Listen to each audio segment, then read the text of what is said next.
Hello and welcome. Welcome to Input English. Today we have a delightful poem to offer you. And so let's get started with the poem and then we'll discuss it a little bit. This is Sea Fever by John Masefield. I must go down to the seas again, to the lonely sea and the sky. And all I ask is a tall ship and a star to steer her by. And the wheels kick, and the wind song, and the white sails shaking, and a gray mist on the sea's face, and a gray dawn breaking.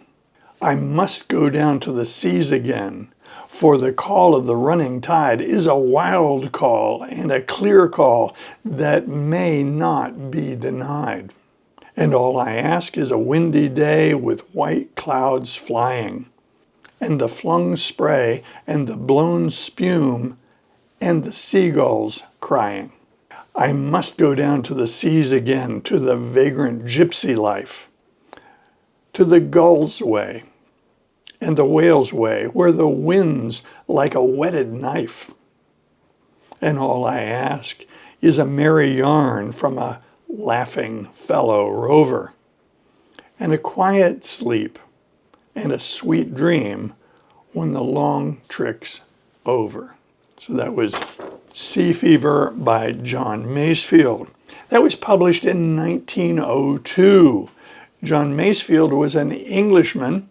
He was trained as a merchant mariner and he sailed on a merchant ship coming to the United States. The story goes he deserted that ship and stayed in New York and worked in a factory. He did go back to England and became a well-respected poet. He became the poet laureate of England and served in that post for many years.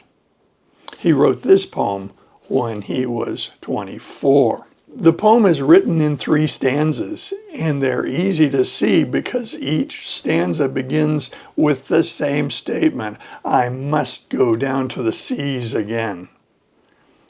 Gives you a great sense of urgency. He tells you he is compelled, he must do it.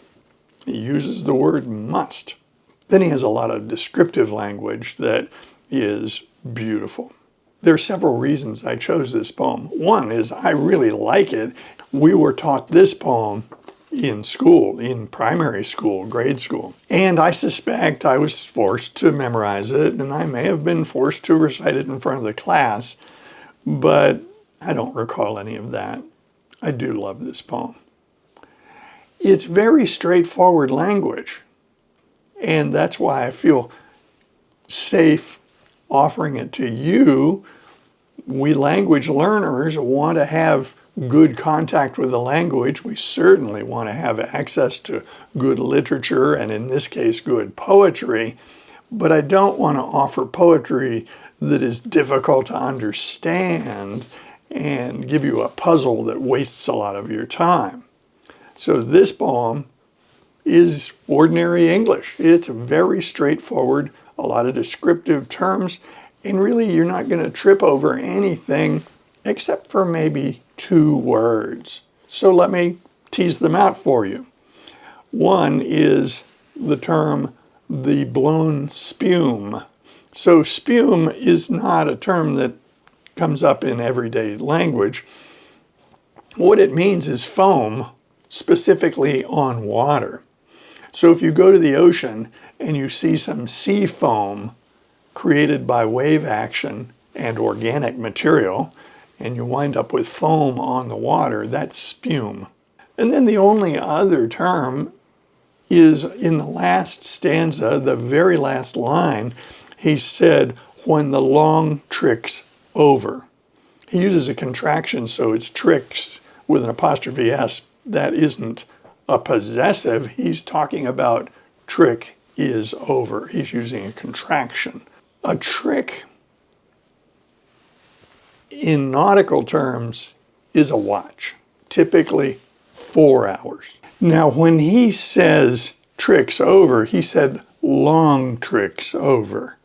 So he's modifying tricks. So if we think of a trick being a 4-hour watch, he's now said a long trick, and he's given us a clue that maybe this poem is about things other than just seafaring.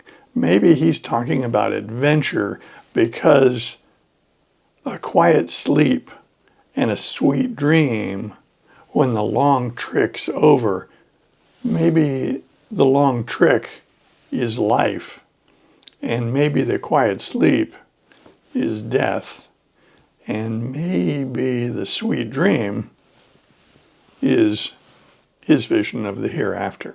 So England, the United States, and many other countries have very big maritime histories. And so the culture and the language of these countries is very heavily influenced by maritime activities.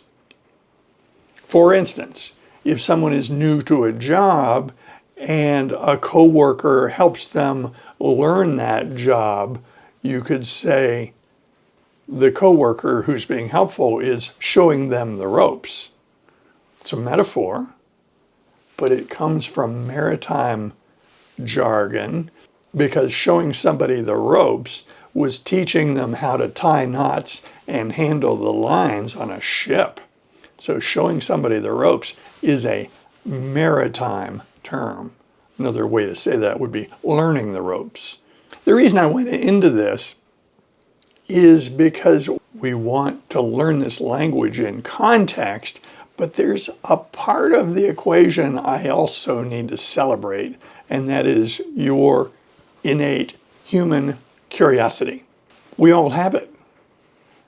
And we tell you, don't look up words, but sometimes you have to. Why? Because you're incredibly curious.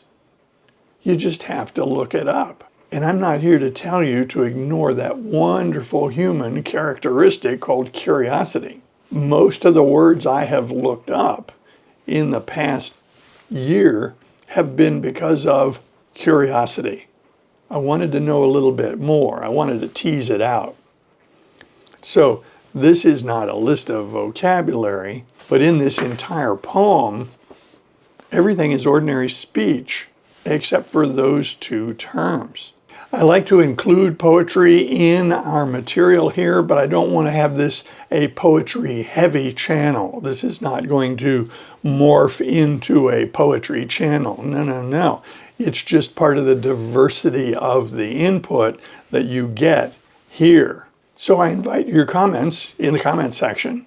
I hope you enjoyed this, and I hope you join us in future videos. See you soon.